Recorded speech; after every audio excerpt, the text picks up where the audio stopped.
Yeah. Craig, you got a relative that says hello. He's got a question for you. Craig W. Love to learn more about neuroinflammation. Can you read the rest of the question there? We love Craig W. Mm-hmm. I don't know who can read it, but it says neuroinflammation and its impact on neurofeedback, as well as things that can be done to minimize the intense responses. I have seen earlier podcasts about this. You know, I have noticed, even just with sleep tracking, it feels like friends that go through the process, they even sleep a little worse at night, the night of the treatment, often, not every time. And I'm almost wondering, is some of the irritation that they may get just from lack of sleep that evening? But that's my throw in there. By the way, hi Joshua, great to see you. Inflammation in the brain ends up producing swelling. And if you swell anything inside of a closed container, you're changing the pressure. And things that can collapse, like blood vessels that are filled with fluid, end up having a smaller diameter because of the pressure. And arterial capillary beds can end up having less flow because of the pressure. So inflammation leads to ischemia because of the decreased diameter of the blood vessel. And ischemia is seen really easily in the brain. Migraine ischemia, post-traumatic ischemia, vascular change causing ischemia, vascular anomalies causing ischemia. Ischemia is decreased delivery of oxygen and glucose. So, yeah, it's not a healthy circumstance. And if you make the area that has the ischemia work hard, it will actually not work well. If you exceed the impaired supply line's impaired capacity, you actually create hypoxia downstream. Hypoxia creates more edema. It creates glutamate cascade and cell death. Now, cell death is just as bad as it sounds. You know, you don't want to be doing that. So overworking the area that has the ischemia has to be avoided. Otherwise, you can make big bad problems like cell death in the area, which is why they put people into a coma after a head injury to not waste the resources on consciousness and actually let the brain heal before they return the person to consciousness. So they're not going to inadvertently overwork an area that's been impaired. Wait for it to recover, the swelling to go down, and then allow them to return to consciousness. Which is why here in our place where we work with a functional medicine health coach. We look into nutritional platforming.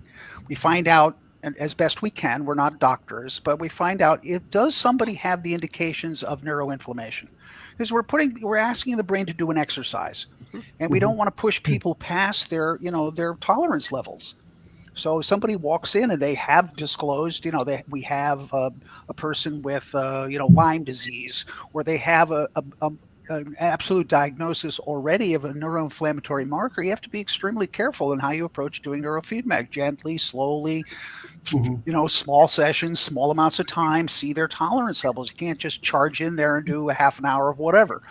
So you have to be very mindful of that. The undisclosed people are the ones I'm most concerned about. People who have no idea that the foods that they're consuming are neuroinflammatory. They're just eating American diet crap, and they're wondering why they don't feel well. It's a combination of, their brain circuits may be dysregulated, but their entire system is inflamed. So whatever limited resources are getting into the brain, it's over. The whole system is overtaxed. So you got to start with make sure that your clients have reasonably healthy bodies, have pretty good diet, are hydrating, kind of the basic stuff. It's not rocket science. And if there is something of note in a nutritional panel, have their doctor address it. Let's really dig down, because it's going to impact how successful we are as clinicians. we've learned so much from other professions, and even though, the decade of the brain is supposedly well past, we're still a little bit in our infancy in terms of the aggressiveness. And there's no need for that aggressiveness. I mean, something as simple as physiotherapy, you just, after an injury or a weakness in an ankle or a knee, you just don't go in and do 25,000 exercises. You don't go into deep tissue massage before you do surface massage. I mean, many other professionals just walk gently in the water. And then when you know what's below the surface of the water, when you know how many waves in the current, and if there's a riptide, sorry, going with the analogy, then you know how and where to dive in and with what level of caution. And also be prepared to backtrack a little bit when the circumstances change. I think all of us have a little bit of an issue with the aggression, the lack of respect for the sensitivity of the instrument. I mean, the brain is, wow, I mean, it's the master instrument of all of us. But oh my gosh, all those little pieces, we have to make sure that we respect all of them. You mean we shouldn't be strapping 9-volt batteries to our foreheads? Maybe tomorrow. I mean, the biohackers are out there doing all kinds of stuff that you just go. Anybody else hate that term? Yes. You only need 1.5 volts battery. You don't need a 9-volt battery. 1.5 volts through normal skin impedance gives you about the right current for activation or inactivation without blistering. A 9-volt battery, you can blister your skin. That's very funny. 1.5 volts is plenty. That's going on Reddit. It's going to go on Reddit this afternoon. Jay Gunkelman says 1.5 volts is enough. Hey, can I throw in, some of this cosmetic stuff that we're doing in terms of like electrical stim on the surface for wrinkles and things? Mm-hmm. I mean, boy, oh boy, talk about negative cross influence of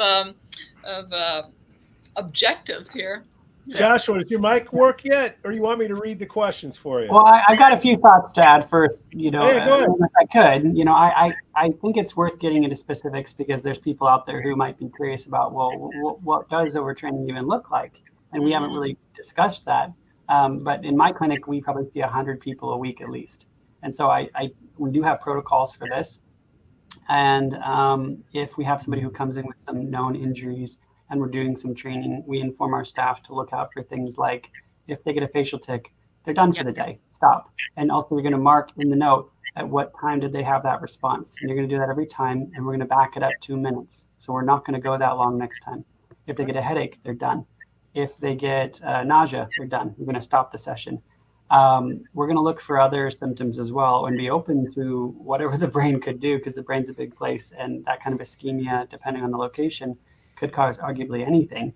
But we do see things like headaches and nausea and facial tics being like the most common symptoms, even though there's a lot of range. I would also say that those things tend to occur fairly quick in training when you do overtraining, and that's not something that happens 10, 15 sessions in. That happens on session 2 or 3. The brain's very, very quick to over-respond, because I think that, and Jay might be able to speak to this more, but I don't know what the brain is doing following an injury. That's what I don't know.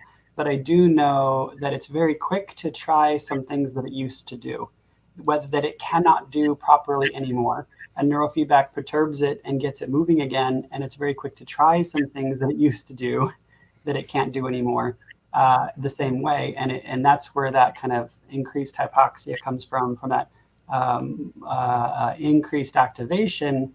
And we don't have the resources and the circulation ability to sustain that level of activation. And that's where you can get your client in a little bit of trouble and get some of those side effects that you should be avoiding when you're doing training.